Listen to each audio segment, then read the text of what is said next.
विधानसभा चुनाव को लेकर अब तक जो ऊहापोह मुड़वारा विधानसभा क्षेत्र में लगी हुई थी कि कौन प्रत्याशी भारतीय जनता पार्टी के सामने खड़ा होगा, वो उन कयासों पर आज विराम लग गया है।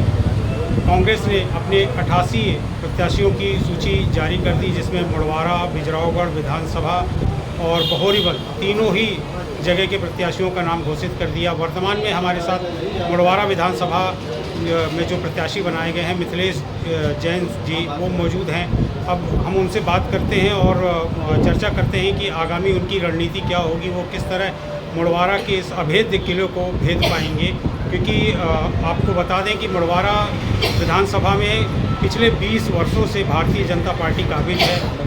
अभी तक इसको ये माना जा रहा था कि कांग्रेस इसको भेद नहीं सकती है, लेकिन इस अभेद्य किले को अब कैसे कांग्रेस भेदेगी, क्या रणनीति लेके कांग्रेस उतर रही है, कैसे कार्यकर्ताओं का विश्वास जीतेगी, कैसे लोगों तक पहुंचेगी, किस तरह जागृति लाएगी और अपने पक्ष में लोगों को करेगी, ये सारी बातों जानने के लिए हम बात करेंगे मिथिलेश जैन जी से। किन मुद्दों को लेके कांग्रेस मैदान में है? कटनी में कांग्रेस पार्टी कटनी के विकास को लेकर के मुद्दे पे है। हर व्यक्ति चाहता है कि उसके क्षेत्र का विकास हो, उसका जनप्रतिनिधि ऐसा हो जो विकास को लेकर के सदैव सजग रहे।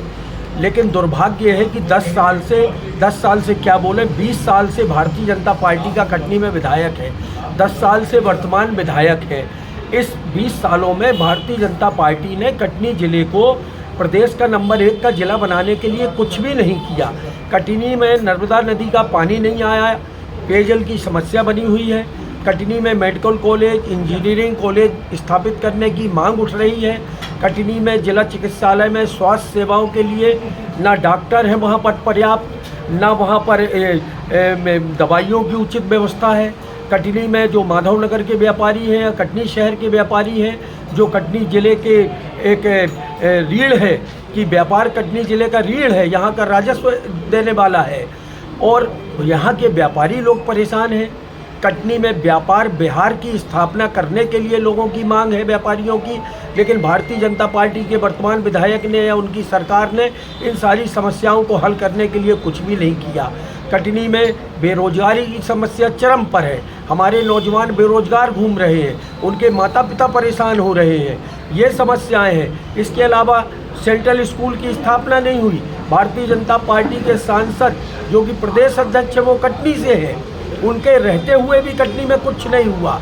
चारों तरफ भ्रष्टाचार और हाहाकार मचा हुआ है। तो अब ये जनता ने ही तय कर लिया है कि ऐसी निरंकुश सरकार को और ऐसे नाकाम विधायक को हमको दोबारा सत्ता में नहीं जाने देना है। ये चुनाव जनता लड़ रही है और ये कांग्रेस पार्टी का साथ देने के लिए जनता आतुर है कि भारतीय जनता पार्टी को अब सबक सिखाना है। और कांग्रेस पार्टी के जो भी हमारे प्रत्याशी हैं चारों विधानसभा क्षेत्र के, सबको भारी बहुमत से कांग्रेस पार्टी के प्रत्याशी के रूप में जनता सदन में भेजेगी। जैसा कि आपके ऊपर एक बार पार्टी पहले भी विश्वास कर चुकी है और उसमें आप कुछ अंतर से पीछे रह गए थे, तो उस अंतर को अब पाटने के लिए अब क्या स्ट्रेटेजी है? पिछली बार मेरी टिकट जो अंतिम समय में आई थी, प्रचार प्रसार और संपर्क करने के लिए कुछ समय कम मिला था, फिर भी 65,000 मतदाताओं ने मेरे ऊपर विश्वास किया था। पिछले 5 साल में मैं निरंतर जनता के बीच में सक्रिय रहा हूँ, लोगों के सुख दुख में शरीक हुआ हूँ, लोगों की समस्याओं को हल करने के लिए मैं आगे रहा हूँ।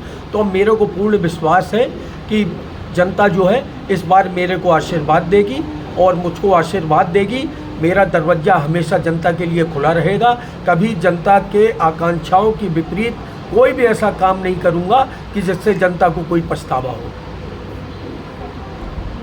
जैसा कि आपने देखा कि हमने मुड़वारा के विधानसभा प्रत्याशी मिथिलेश जैन जी से बात की। अभी हमारे साथ कटनी शहर के कांग्रेस के जिला अध्यक्ष मौजूद हैं। हम उनसे भी जानना चाहते हैं, क्योंकि ये उनका पहला मौका है, पहला चुनाव है, तो क्या रणनीति वो लेके कांग्रेस को जिताने के लिए किस तरीके से प्रयास करेंगे और क्या उनकी स्ट्रैटेजी होगी, इस विषय में वो उनसे हम खुद चर्चा करते हैं। जैसा कि ये आपका पहला विधानसभा चुनाव है, आपके अध्यक्षी का, तो क्या स्ट्रेटेजी होगी प्रत्याशी को जीत दिलाने के लिए? हमारी बहुत साफ स्पष्ट नीति है कि भारतीय जनता पार्टी के 18 साल और कमलनाथ जी के मात्र 15 महीने जितना काम 18 साल में नहीं हुआ उससे कई गुना ज़्यादा उन 15 महीने में हमने करके दिखाया है। इसी को लेकर और हमारे जो चारों प्रत्याशी घोषित हुए हैं, इन्होंने लगातार 5 साल जनता की सेवा की है, जनता के बीच में रहे हैं, तभी ये सर्वे के तहत टिकट पाकर आज फिर जनता के बीच में है। तो कमलनाथ जी के काम और हमारे स्थानीय प्रतिनिधियों के काम, इनको लेकर हम जनता के बीच में जाएंगे और जनता का आशीर्वाद पाएंगे। चूँकि आप घोषित होने के बाद कहीं कोई विरोध सामने आया हो? ऐसा कोई विरोध नहीं है। पार्टी ने सर्वसम्मत फैसला किया है, सबसे बात करके फैसला किया है, सर्वे के आधार पर फैसला किया है। पूरी कांग्रेस एकजुट है प्रत्याशियों के साथ। जैसे कि आपने देखा, पूरे विश्वास के साथ कांग्रेस जिलाध्यक्ष यह दावा कर रहे हैं कि जीत कांग्रेस के ही झोली में जाएगी और सरकार भी कांग्रेस की ही बनेगी। अब भविष्य में क्या होगा, जनता किसे चुनेगी, किसे मौका देगी, ये तो वक्त बताएगा। आगे इसी तरह यूं ही राजनीतिक सरगर्मियाँ